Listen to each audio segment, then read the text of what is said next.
This is a story of the future, but not the very distant future.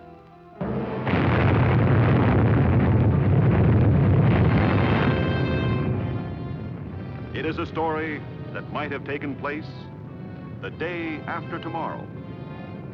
Like all stories of the future, however, its beginnings lie far back in the past, as far back as the first man on Earth to gaze at the stars and wonder if someday, somehow, he might travel to them. Travel through space. In the years following the Second World War, two basic patterns began to influence the growing science of space travel. Rockets or guided missiles grew larger and larger. Atomic power plants grew smaller and smaller, compact enough to be contained in a submarine, finally in a rocket. Immediately, by special order of the President, a new agency was formed, CIFC, Civil Interplanetary Flight Commission. So, with almost unlimited funds voted by Congress, this commission began its task: research in new fissionable materials. More research in non-fissionable metallic alloys to make rocket tubes that would not be melted like wax by their own atomic blasts. Sometimes mishaps occurred. And men paid for them with their lives. But the work went on.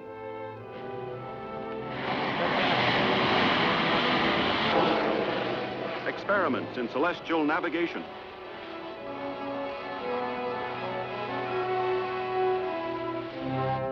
Astrophysics. Aerodynamics. Until finally, only one obstacle remained. That, as our story begins, turned out to be the oldest obstacle in the history of mankind: the human factor.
Dr. Harrison, this is intolerable. Dan! Dan, are you all right? Dan, snap out of it! Yeah, Doc. Yeah. Dan, how do you feel? Okay? Yeah, guess so. Must have blacked out. Sit tight and take it easy. Now get him out of there and over to the hospital. You see, Doctor, he wasn't in any real danger. Under other forms of government, men are deliberately killed or crippled every day in experiments like this. Well, I won't stand by and see manslaughter become policy here. I resent that implication. These men are volunteers. It's too bad. The commissioner was most anxious to have this test carried out to the extreme so that he could discuss the results with Professor Nordstrom. Well, you can tell the commissioner and Professor Nordstrom. Never mind, I'll tell him myself.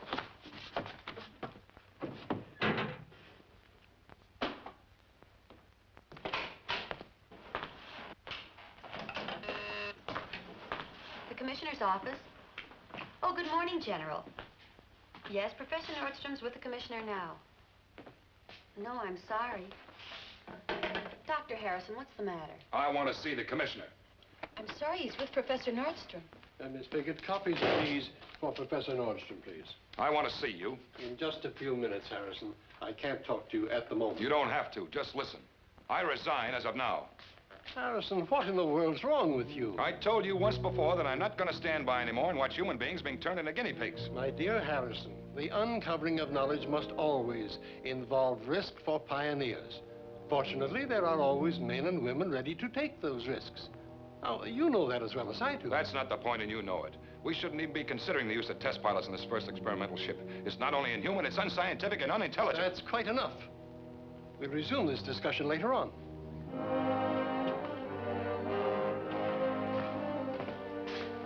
My, you are in a state. There's my pass, staff card, and the badge. You can send my papers down to the hotel. Just a moment, Doctor. You can't leave the building without your exit pass, you know.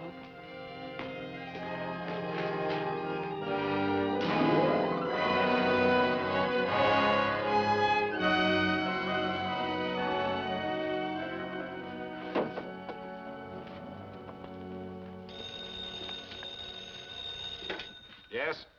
Dr. Harrison, this is Gilligan of Transglobal News. I'm down in the lobby. As far as I'm concerned, you can stay there. Hold on, Doc. All I want to know is what's going on between you and Professor Nordstrom. Nothing.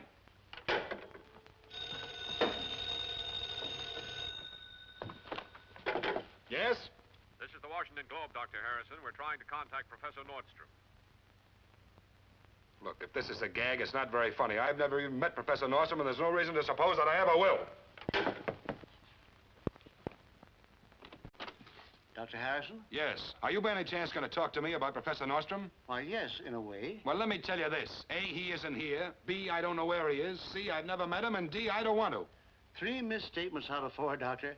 That's a bad average for a man of science.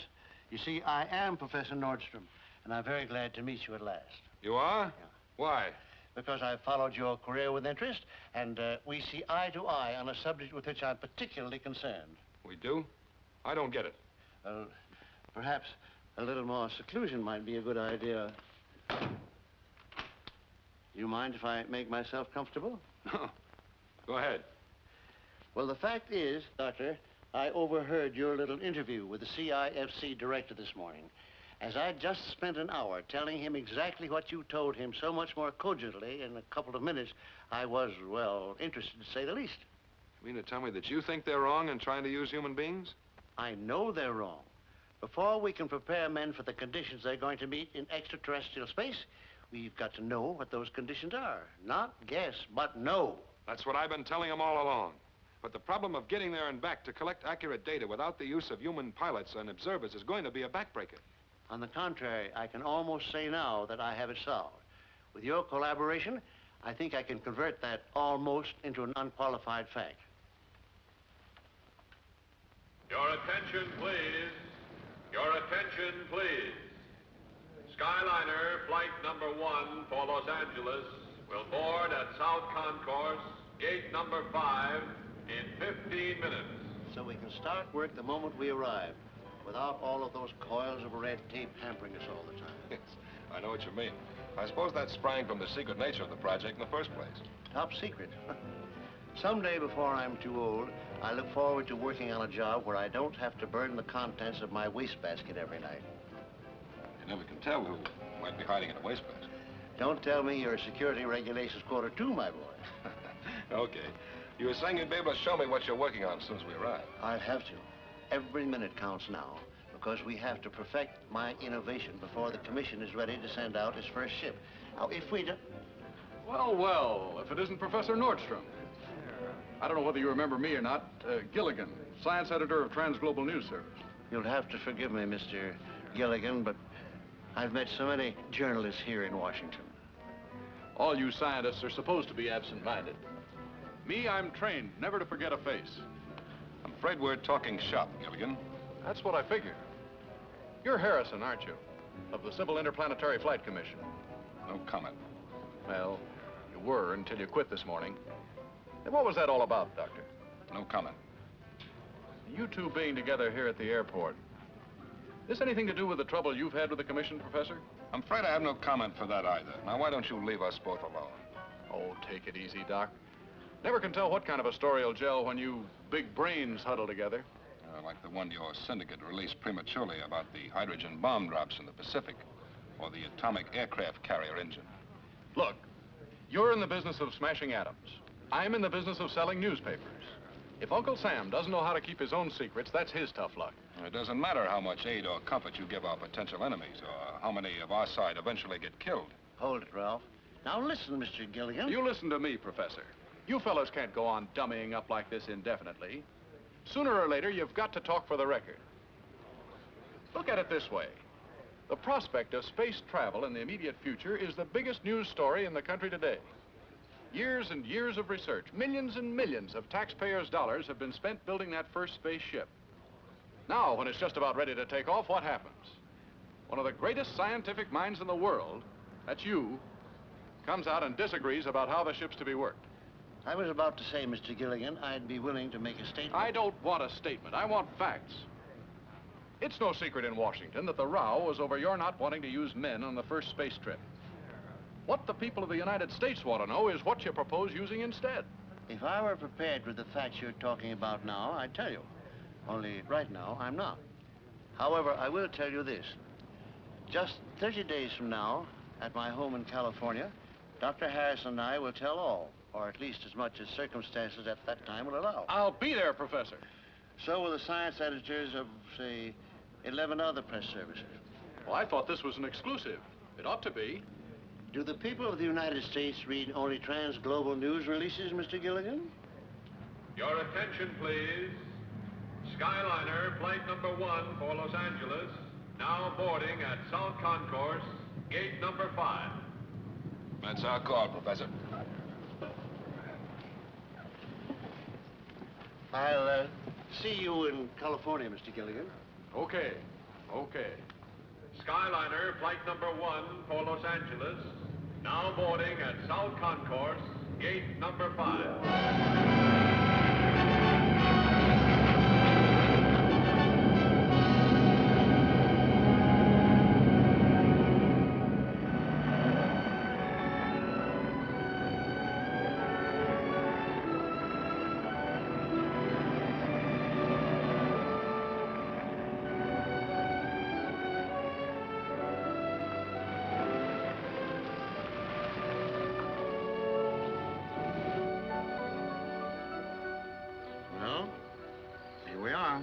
Yes, but where are we? You'll see in a minute. You made good time, Carl. The car runs good. This is my own invention. A combination of sonic beam and photoelectric cells. The chance of anyone else hitting on the same code of lights and sound impulses is practically non-existent.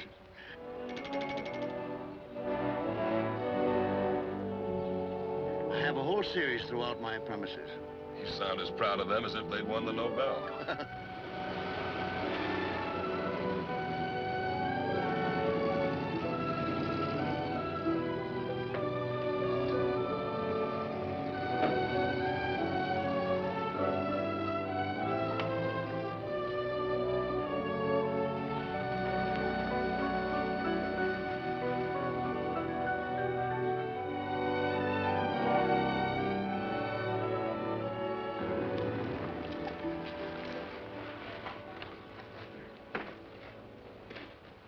Darling. Dad, it's So good to see you. This is Dr. Harrison, Janice, my new colleague. My daughter, Mrs. Roberts, who runs this household with a rod of iron. Dad, how do you do? How do you do? Gramps! Gramps! Gee wilkers, you got here just in time. Come on in the house, Gramps. I got it all figured out. Gee, I'm glad you're here. Come on, I gotta show you. We got company. This is my grandson, Brian, better known as Gadge. He likes gadgets, too, perhaps too fondly. Dr. Harrison, who's going to work with me. How are you, Brian? Or may I call you Gadge? How do you do, sir? Come on, Gramps, I gotta show you. Come on. You'll have to excuse me. This sounds urgent. He's the grandson. The father of the boy was killed in Korea 6-7 years ago. The boy is an imp of Satan. But what a brain. He'll be a greater man than his grandfather.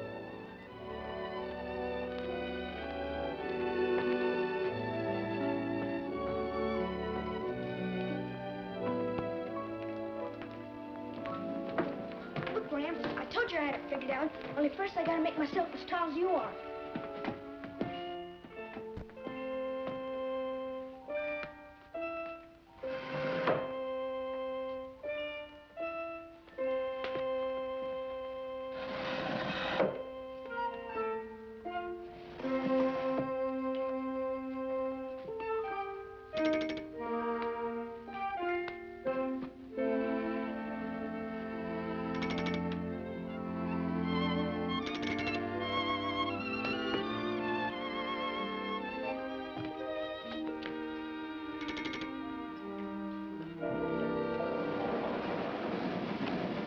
Up until this moment, I thought I had invented the only burglar-proof lock, with only 2 people in the world, Carl and myself, sharing the secret of the combination. And how did you work it out, young man? Oh, logarithms. But I never went down the Gramps, honest. Not without you around. Are you sure, Gadge? Okay, Gadge. Come on, Ralph. As long as he has it open, I may as well show you what's down there. Can I come too, Gramps? No, my friend, you cannot. But I think it's time you were getting to school. I'm afraid it is, Gadge. What's the time? Time is now 21 and a half minutes past 8. Okay. Gimmicks. Always gimmicks. Let's get out of here. Wish I were down there with them. I wish I knew what Gramps was doing. I mean, this big job. Why won't he tell me? I guess it's just too important, Gadge. Nobody knows but Carl. And now this Harrison guy. Must be a pretty big job for him not to tell me. He What's never... that? Shh, listen.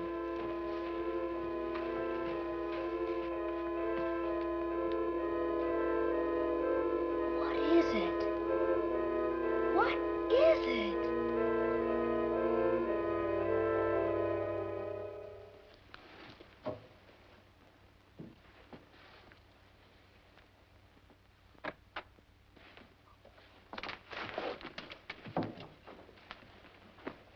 Are you sure you won't change your mind, Gramps? I'm sorry, Gadge. You know how much I'd like to have you down there tonight, but I just can't. But why? I know just as much about electronics and stuff as those old guys from the newspapers. They're not just old guys from the newspapers, Gadge. They're very distinguished scientific journalists representing the most important news services of the world. I will grant you this. You do know as much about electronics as they do. But I still don't see why. Well, although you have a searching mind and the courage of a grown-up scientist, you look like just what you are, an 11-year-old boy. And I'm afraid that the people we've invited here tonight under such secrecy might not be adult enough to understand your presence here. That's why I have to pack you off to bed. I understand, Gramps. Good night. Thanks, Gadge.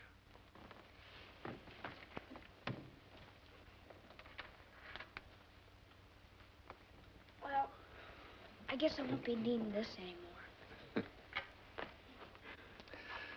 Well, I see no reason why you shouldn't hear what's going on. Gee willikers! Thanks, Gramps!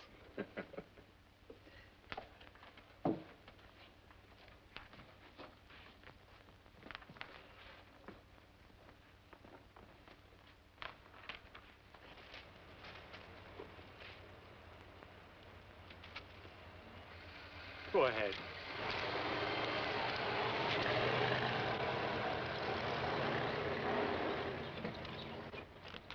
Hey, this is worse than crashing the Pentagon. When do we get in? When I've checked all the papers and written down all the numbers.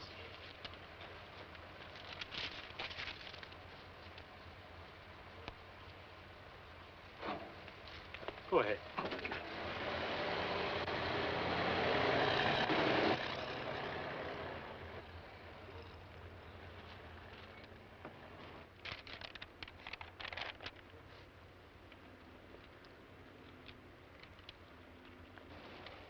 All is in order.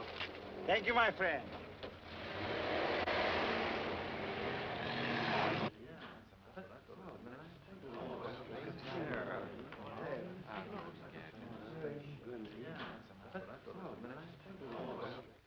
Your place certainly has a lot of charm, Professor. It certainly does. It's an amazing location for a laboratory. How'd you ever find it? This old wine cellar was precisely the reason that I bought this place. It's ideal both for security and to protect our delicate equipment from surface vibrations. And now I think we'd better get started. Won't you be seated, gentlemen?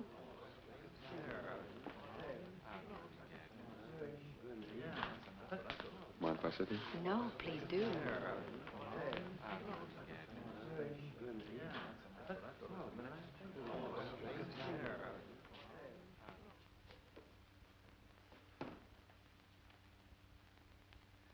As you know, gentlemen, it is my contention, as well as Dr. Harrison's, that to man the first experimental spaceship with a living crew is a useless and unwarranted risk of human life. The research programs so far conducted by the Armed Forces and the Civil Interplanetary Flight Commission have been well planned and executed as far as they go. But they deal only with the easily deducible, obvious hazards of what we call space. Cosmic rays, disorientation, weightlessness, but they cannot guard against the unknown hazards. Without the results of actual observation and recording of data, no man can possibly know the conditions existing outside the atmospheric envelope of this Earth. He can only guess. And to me, the word guess cannot in any circumstances fit with the word science. Now, you say you must have the results of actual observation, yet you're opposed to sending human pilots to get them. Aren't you talking in contradictions, Professor? No, Mr. Gilligan, as you will see for yourself.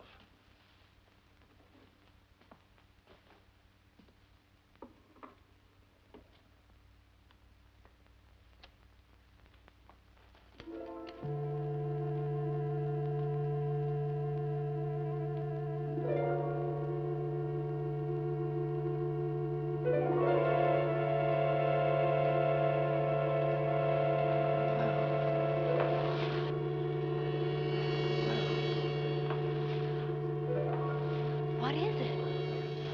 What is it?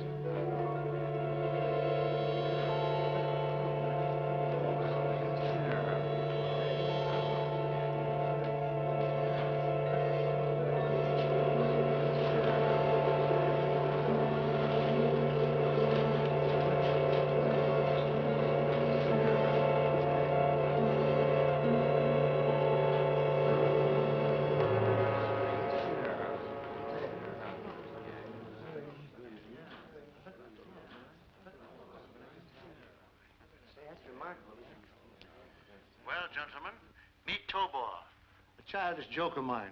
Robot spelled backwards. Well, since this is your invention, Professor Nordstrom, I suppose we can be sure this isn't just another movie Frankenstein. You certainly can. In fact, the term robot is hardly accurate in spite of my joke. I would prefer to say an electronic simulacrum of a man. Oh, gosh. Oh, gee willikers. Are you trying to tell us that this pile of tin could actually pilot a spaceship? Exactly. Now, you control this thing from that box by some sort of electronic wavelength or something, right? At the moment, I do, Mr. Johnson. Oh, well, how do you know that the wavelength will be powerful enough to work outside the Earth's atmosphere? I don't, sir. But that doesn't matter very much because I'm not going to need them there. You see, Mr. Johnson, this control system is only a temporary expedient to activate Tobor during the early stages of his development. From this point on, he will be guided by a totally different method. How about a little fill-in on that, Professor? You mean something new, something we've never heard of? On the contrary, gentlemen, I'm sure most of you have heard of it, although I imagine few of you will believe in it. ESP, extrasensory perception. You mean that stuff about projecting thought images by telepathy? Mr. Gilligan, you're not too far off.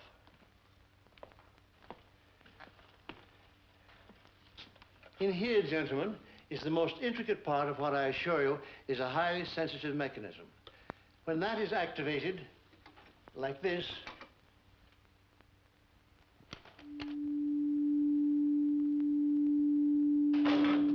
Oh, he looks alive. that is an illusion, my dear, caused by reflected light in the eye tubes. And yet, in a way, Tobor is alive. For even though much work remains before he's completed, he is already a sentient being. The sentience may be synthetic, but is there nonetheless. A necessary adjunct to the recording of all experiences our human space crews may later encounter. A sentient being? You mean this thing can feel? Well, let me put it another way. Even in his present unfinished state, Tobor will react to emotional stimuli. Janice, help me with a little experiment, will you? Gentlemen, I assure you there's no collusion here. I'm merely going to ask Mrs. Roberts to approach Tobor and feel friendliness toward him. Think goodwill, as it were. You can do that, can't you, Janice? I'll try. All right, then go ahead. Just don't make any gestures. Just hold the friendship thought. He does look almost kind, doesn't he?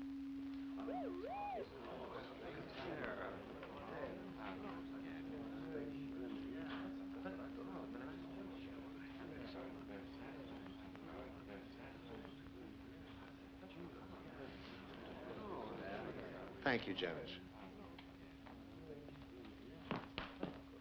Could you get a reaction from some other emotion, Professor? And from a stranger? Say from Johnston here. I think we could manage to do that. But why don't you make the experiment, Mr. Gilligan? Do you suppose you could contrive to feel enmity toward Tobor? Yeah, I suppose so. Yeah, sure I could. Very well, then. Suppose you get up and take one of those fire axes from the wall.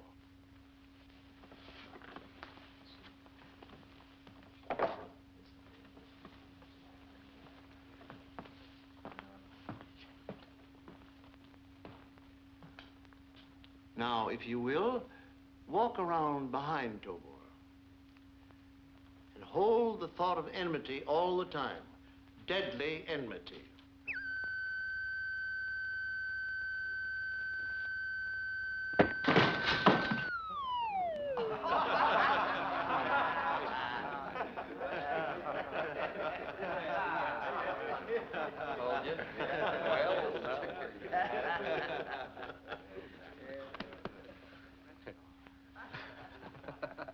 Well, there you have it, gentlemen.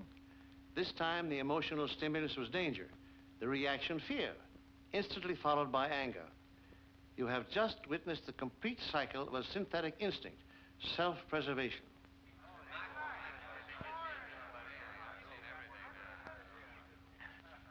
I have a question, Professor. Now, you've persistently referred to the fact that this robot... Tobor, Mr. Johnston. You'd better use his name or he might resent you. Oh, sorry. I'll rephrase that. Why do you keep saying that Tobor is still incomplete? For the simple reason, Mr. Johnston, that we have not yet perfected his long-range communication system.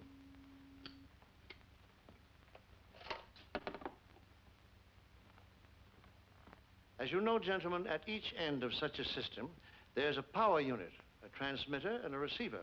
Here is our receiver, Tobor himself. When he is switched from direct to infinite control, he is capable of receiving thought impulses over any conceivable span. It is only the transmitter which Dr. Harrison and I are in process of perfecting. How about giving us a look at his innards, Professor? Or are they top secret, too? I don't mind if Tobor doesn't.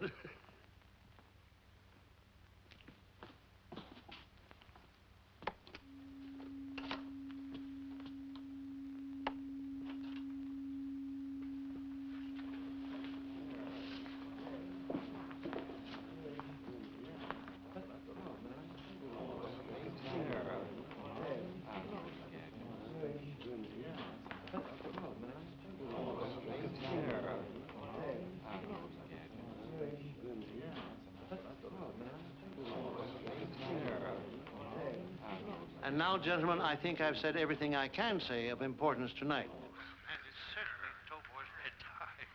I gotta see Tobor. I just gotta.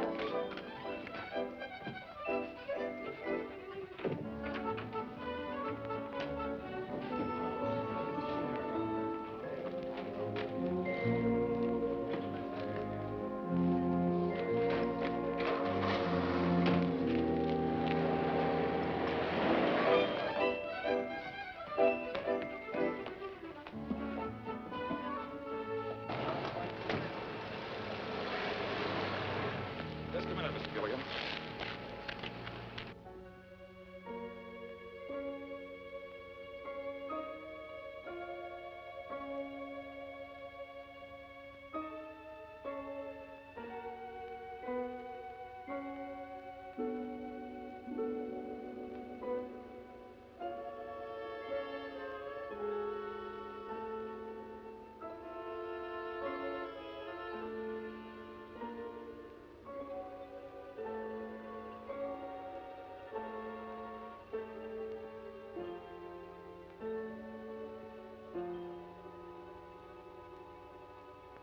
I'm not questioning your integrity as a journalist, Mr. Gilligan. I'm simply requesting again that you confine your coverage to the facts contained in Professor Nordstrom's handout. Now, look, Doc, we don't tell you how to run your job. I realize that, Mr. Gilligan, but your papers aren't exactly famous for their conservative handling of the news. Now, just a minute.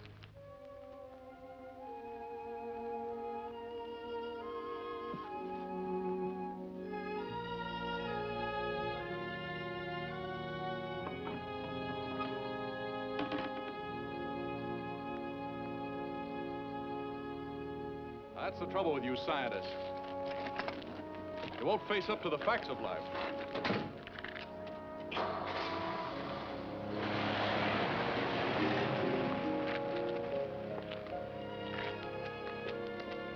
Ralph, I have to put my car away.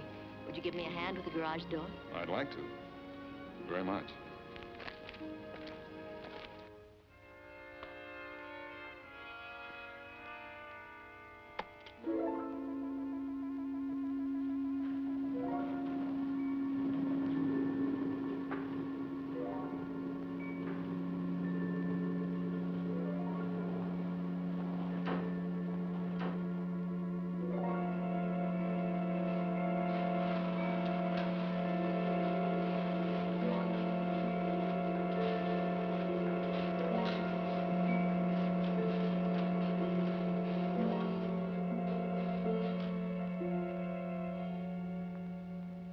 Gee, Tobor, you're beautiful.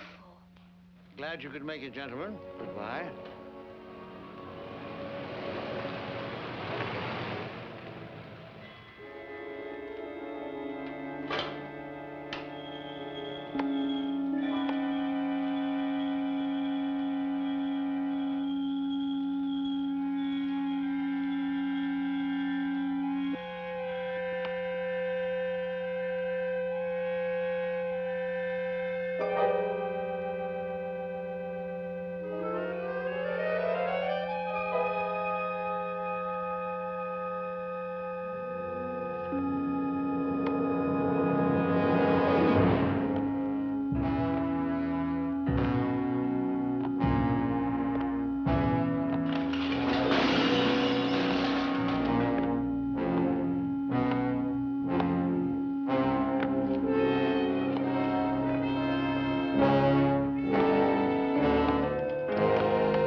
Gadge. I'll bet he's doing it.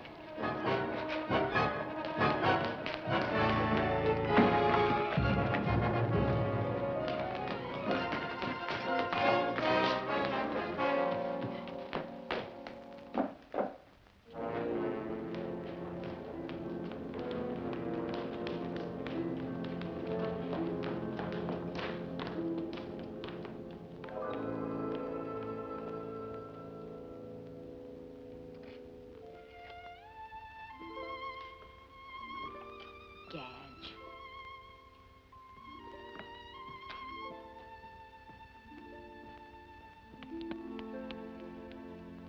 That little so-and-so. Do you realize what he did? He actually worked out all those controls and got Tobor back in his box all within 5 minutes. Dad, you're wonderful. But he was bad, very bad. You go to bed, Janice. Ralph and Carl and I'll get this rubbish all squared away. Good night. Good night, darling.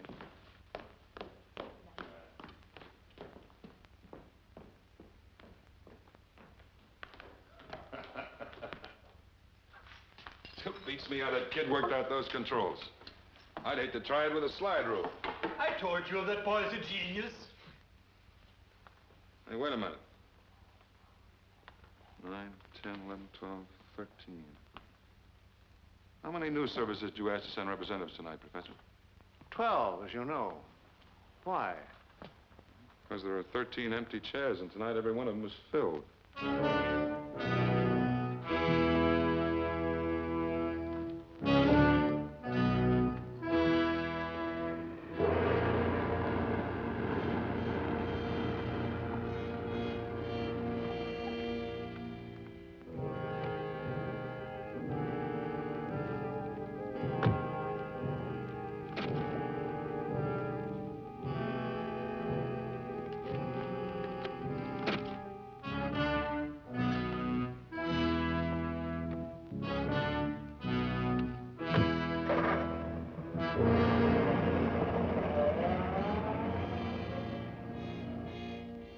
A 1953 black Ford sedan. License number 9Y-33-26. That's the last number on the list, Sheriff. Professor Nordstrom's man was instructed to admit all newsmen showing a proper letter of accreditation.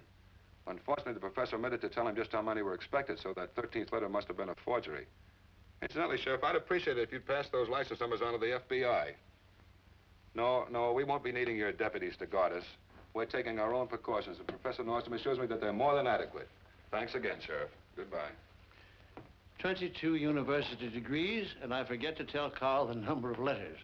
No wonder they tell jokes about absent-minded professors. Well, that's spilled milk now. At least we're alerted that somebody is mighty curious about Tobor. Let's hope that those precautions of yours are rugged enough to keep him out. Well, that at least I can guarantee. Come on, Carl. Let's check the wiring. Gimmicks. Always gimmicks. I wish someone would tell me exactly who or what we're guarding against. Well, we built the basic emotional patterns for a constructive mission into Tobor. Just think what would happen if someone else, some potential enemy, built destructive patterns into a few thousand like him. Oh. What a terrifying thought.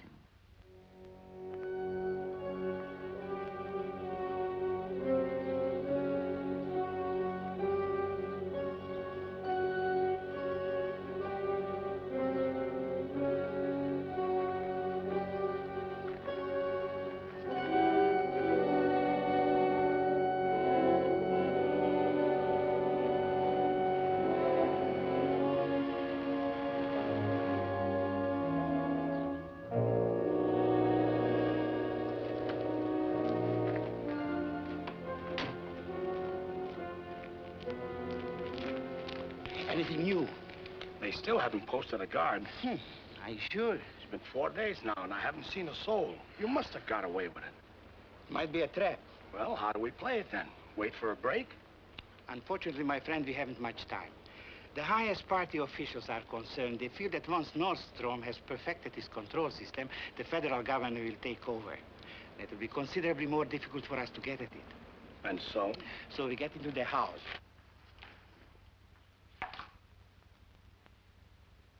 That's better.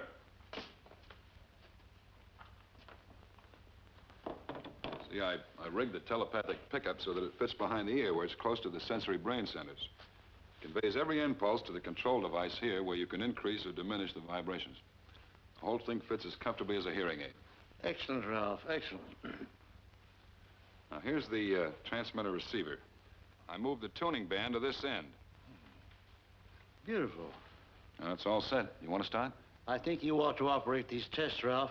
This whole new system is your work. No, you go ahead. All right. I worked out a series of reaction tests. Here they are.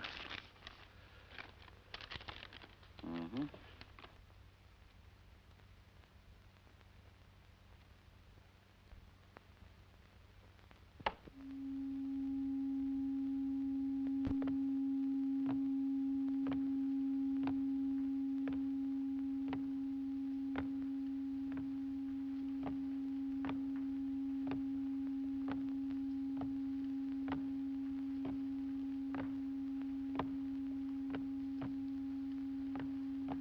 Here we go.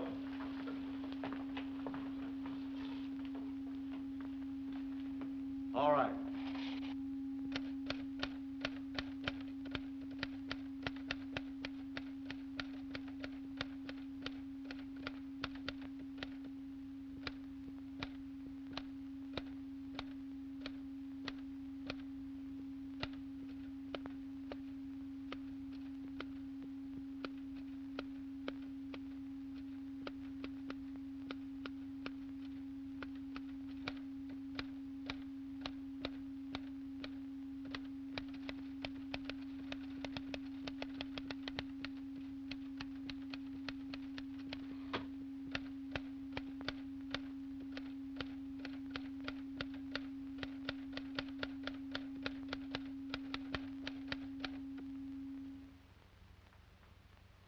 That's all I could think of for him to say.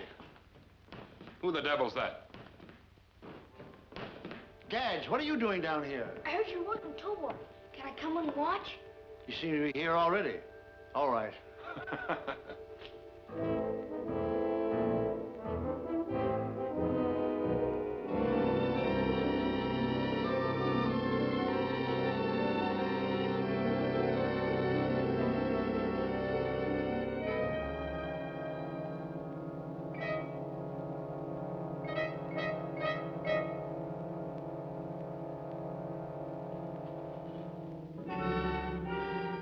Okay, Ralph. Black out the screen. Let's see how he adapts himself to the sonar compass.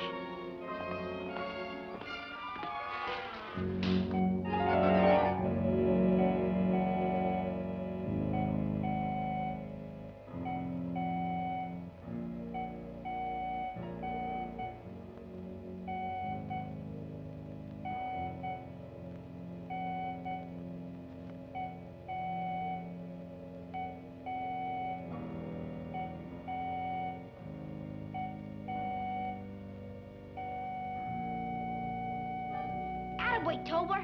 That's using your coordinator. So far, so good. I wonder how he'd take to the white-hot meteorites.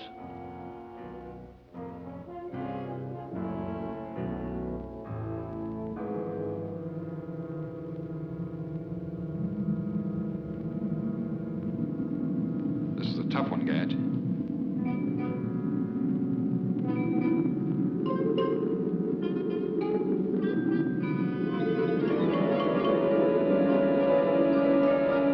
Coming at him fast now. I hope he can take it.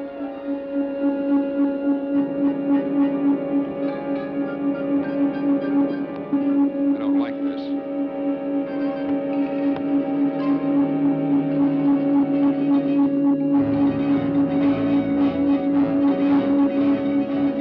Watch him. Watch him.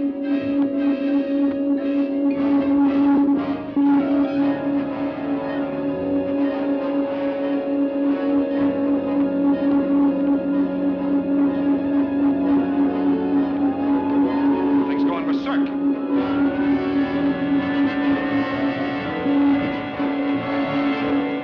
Cut him off.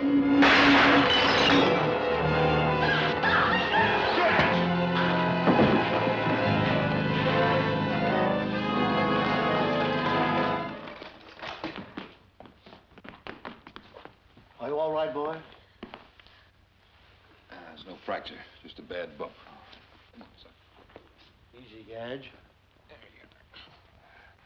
You darn old Tobor, you better watch out. Easy, Gadge. Tobor can't hurt us now. Wonder exactly what happened. I think Tobor suffered what in a human being would be a nervous breakdown. Those meteors came at him so fast that he couldn't take it. I think you're right. I think all we have to do is to insulate against overloading the receptors. If we do that, maybe we've jumped the last hurdle. What are you doing now? Switching him on again. His receptors must have cooled off by now. Let's see if he's still functioning. You're all right now, Tobor.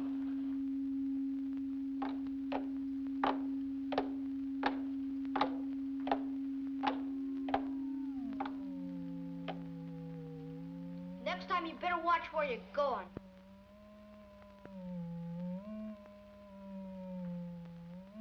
There's another one of Tobor's synthetic instincts. Concern for the young. Race preservation. Or to put it less academically, human love. Okay, Tobor. I guess you didn't know what you're doing.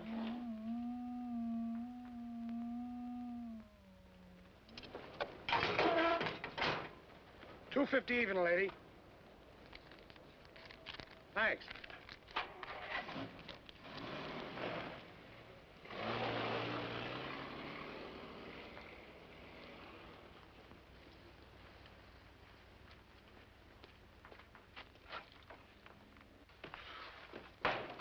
Okay, just another customer. Will you be through shortly? Another half hour ought to do it. Good. Soon I'll have to leave to fetch Dr. Gustav. When do we make our move? Not before midnight. Perhaps later. Depends on the house being dark.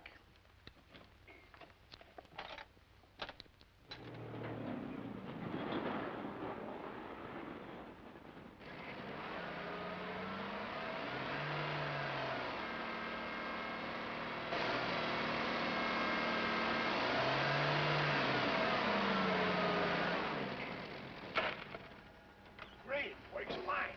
Well, everything is ready, Doctor. I am a man of science, not of action. This is your duty.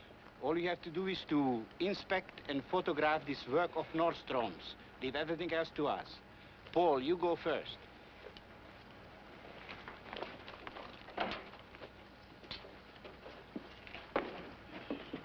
Max, you follow us.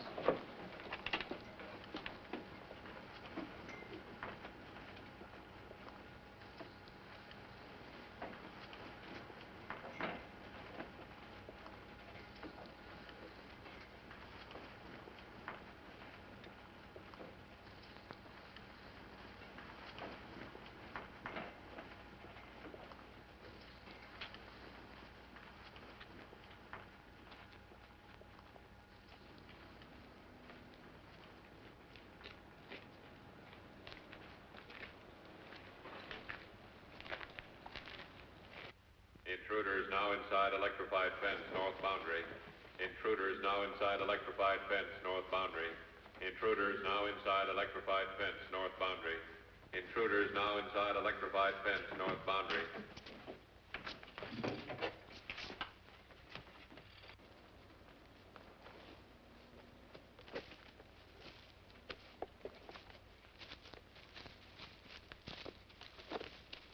Gramps, Ralph, Carl! I brought my 22. Hit camera number 6, Carl. That ought to show him up. Intruders approximately 100 yards north of house. Intruders approximately 100 yards north of house. Intruders Amazing how this television camera of yours can photograph at night without lights. Not television, infravision. Hit camera number 8, Carl. Intruders now approaching house. Intruders now approaching house. Intruders now approaching house. Intruders now approaching house. Intruders now approaching house. Now, Herr Professor? Now.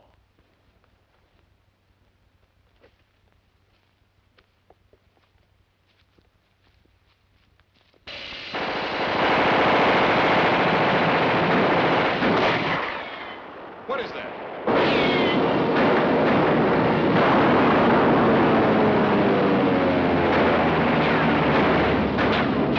Who studio, right out of the sands of Iwo Jima. Let's go.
They got away. You shouldn't have pushed me, Ralph. I would have had him.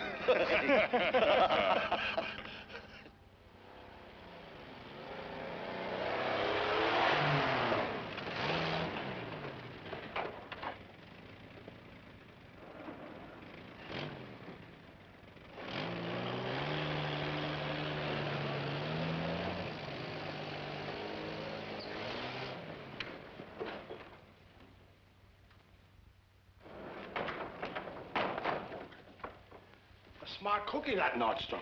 Too smart for us, maybe. It mustn't be. I needn't remind you our employers will not tolerate any more failures on your part, nor mine. Well, what do we do now? We think, my friend. Or rather, I think. And this is what I think. Since we cannot get in to see Nordstrom's secrets for ourselves, we must induce him to come out and tell them to us. A tall order, I would say. Not necessarily. There must be a vulnerable spot. Of course. Nordstrom worships his grandson. The grandson worships...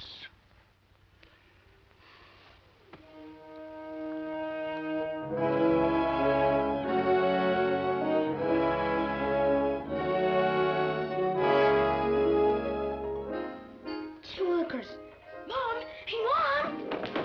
Hey, watch it. You better blow your horn at those intersections, Gadge. Gee, I'm sorry, Mom, but look it. Oh, wonderful. What day is it? It's Tuesday. And who's going to be your friend? Well, I'd like to invite you, Mom, but I doubt if you understand this sort of thing. Oh, no, I suppose not. Well, guess Graham's my only man. I'll go see him right away.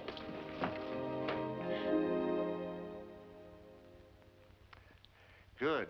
Now Tobor can turn his own switch on or off when he's called.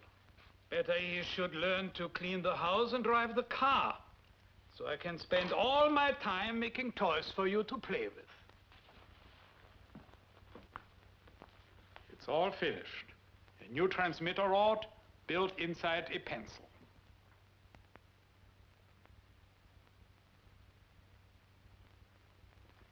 You made it beautifully, Carl. But for what? That you can play schoolboy tricks on very important people when you show Tobor off tonight. Gimmixes. Sorry to disturb you, Professor, but I thought you'd want me to remind you about your date with Gadge for the planetarium. What's the matter with me these days?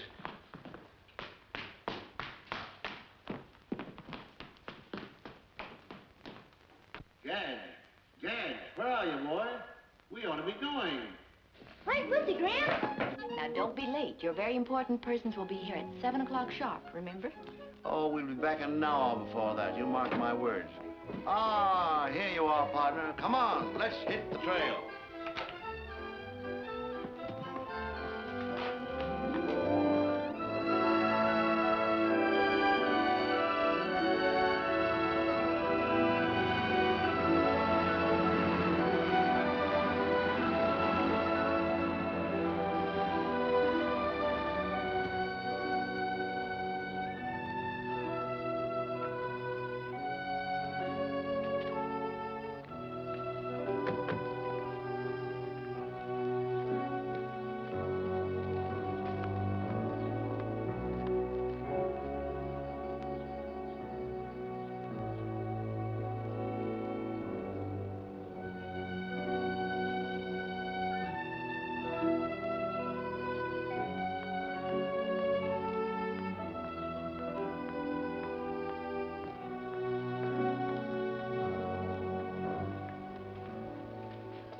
honey.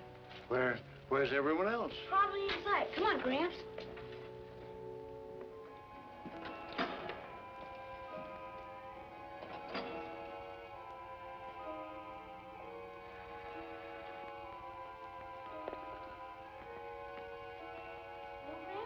I think there's something wrong. You think so?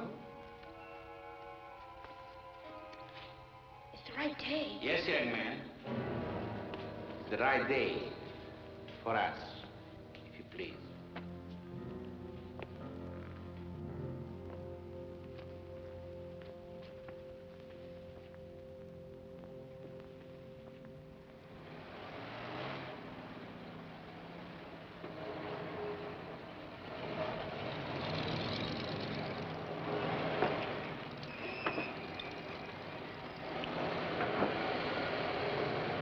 Something must have happened. I know Dad's careless about time, but he wouldn't be an hour late, not tonight. I still think he had a flat tire or he ran out of gas. No, you don't. That's what you hope happened. Oh, Ralph, I'm worried. All right, I'll phone the sheriff's office.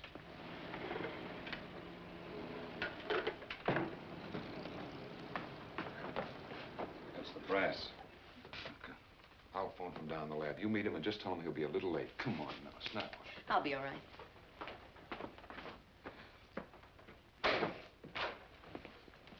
Good evening, General. Good evening.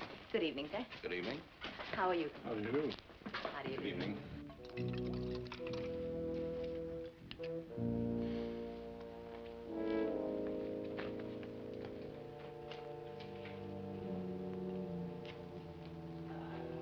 Gramps, you all right? Yes, I'm fine. How about you? I'm okay. Have you quite recovered, Professor Nordstrom? I'm fully conscious, if that's what you mean. And therefore able to understand your position? Completely, I assure you. Perhaps not as completely as you think. Of course, as a man of intelligence, you have realized that you are obviously here to talk. But you may not have anticipated what happens if you don't. I'm sorry, but you'll have to raise your voice a little. I said you may not have anticipated what happens if you don't. Something very unpleasant, I should say, judging by the look of you and your friends. Yes, very unpleasant. But to whom? That's my point. Don't you tell him, Gramps. Please don't you tell him. Just shut your mouth. Don't look for trouble, Gadge. You seem to have me over a barrel. I take it you want the formulae for my extrasensory transmission method. Very well. Do I tell them to you, or write them down, or what? You will not have the opportunity to give us double talk, Professor. You will have to relay your discoveries to a colleague almost as distinguished as yourself. How do you do, sir? I'm sorry I can't get up to greet you. How do you do, Professor? Oh, please forgive me. My doctor told me only this week that I was getting a little deaf. My pocket, if you please.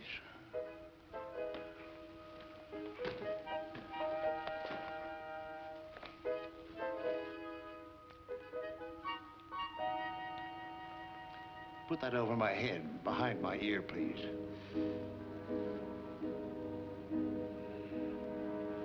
Ah, that's much better. And so, gentlemen, I'm afraid the question of whether Tobor is capable of guiding a multi-stage rocket across interstellar space is highly debatable, let alone as being able to deal with all the emergency situations of such a journey. I don't know, Mr. Commissioner. After all, we've had automatic pilots on both conventional aircraft and guided missiles since the middle of World War II. What do you think, Congressman? Well, all I can say, sir, the motto of one of the greatest states in our union is, show me. And that's exactly what Professor Nordstrom will have to do. I couldn't agree with you more. Automatic pilots are one thing.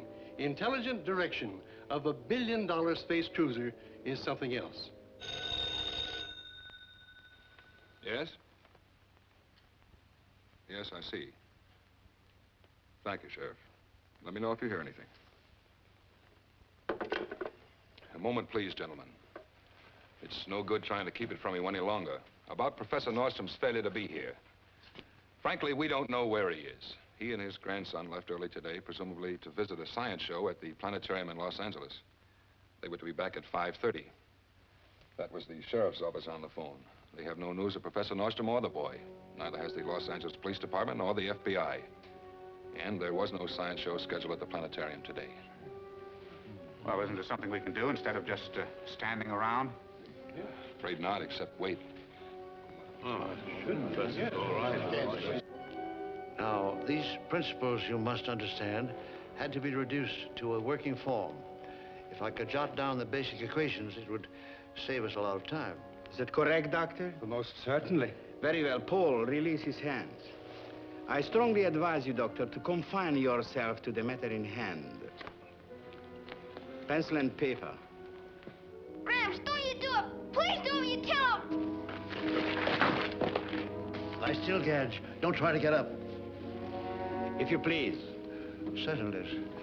As soon as I can write.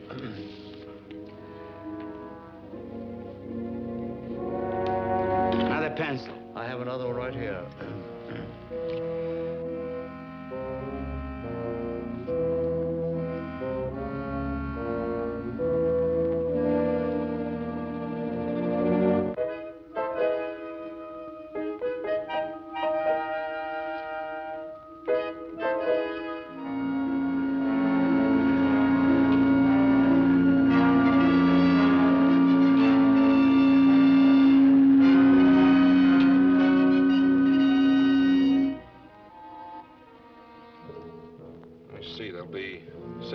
Altogether. We'll assign 1 square to each car. What's the matter? What is it? Anything wrong? Listen.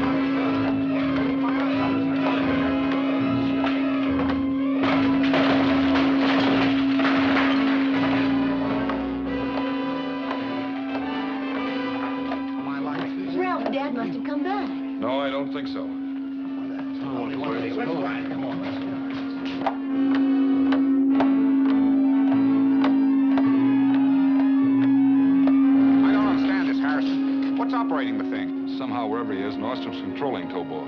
It's the gimmick I fixed, the pencil. Let's follow him in the cars.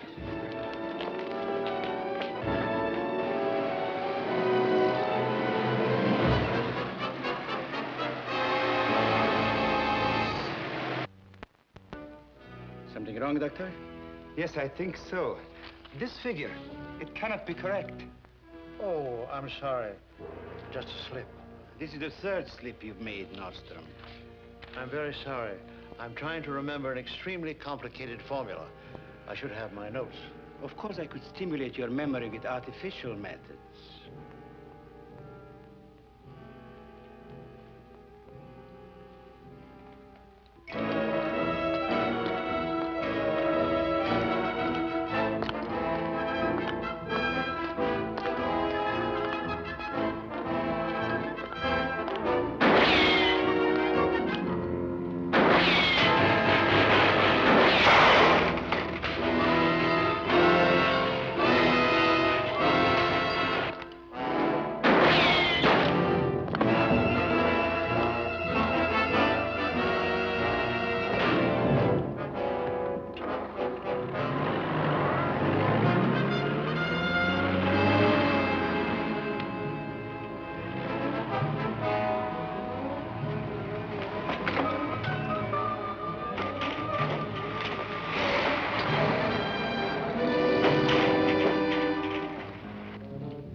Open up his shirt.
So far, it is good, Professor, but it is only a promise. Now we come to the big step, yes? Yes, in a minute. But first, hadn't we better go over the data again to make sure? Professor, you seem to forget that I was present when you said that you hadn't yet perfected the long-distance transmitter for Tobor. Could it be that you have solved that problem so soon?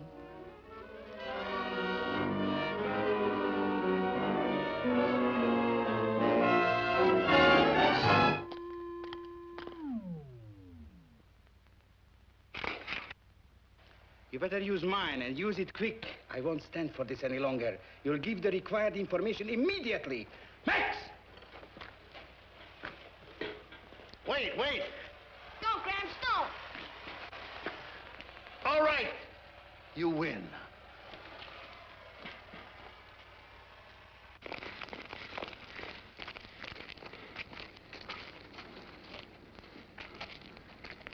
Transmitting power's been cut off.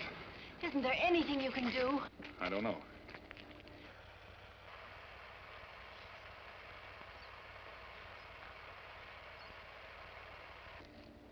Maybe one chance.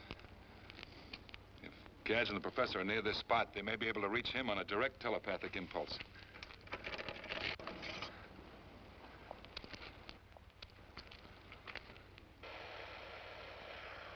Tobor, please come and get us. Please come and get us, Tobor.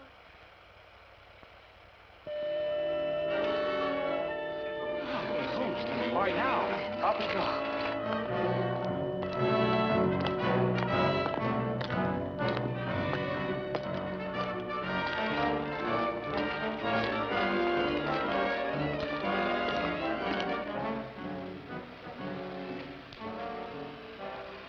Now he is cooperating. What's there?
You all right? Yes. Where's Gadge? Over there.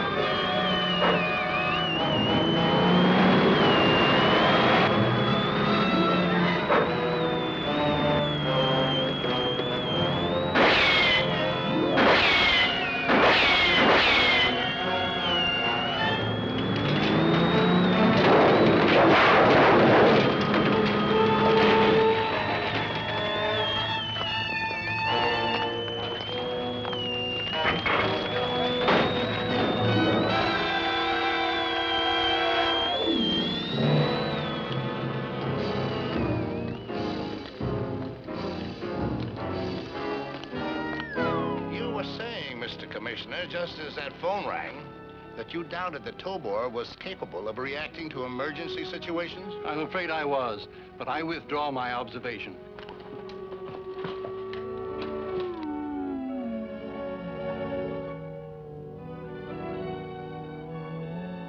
Gee, Tobor, you're wonderful.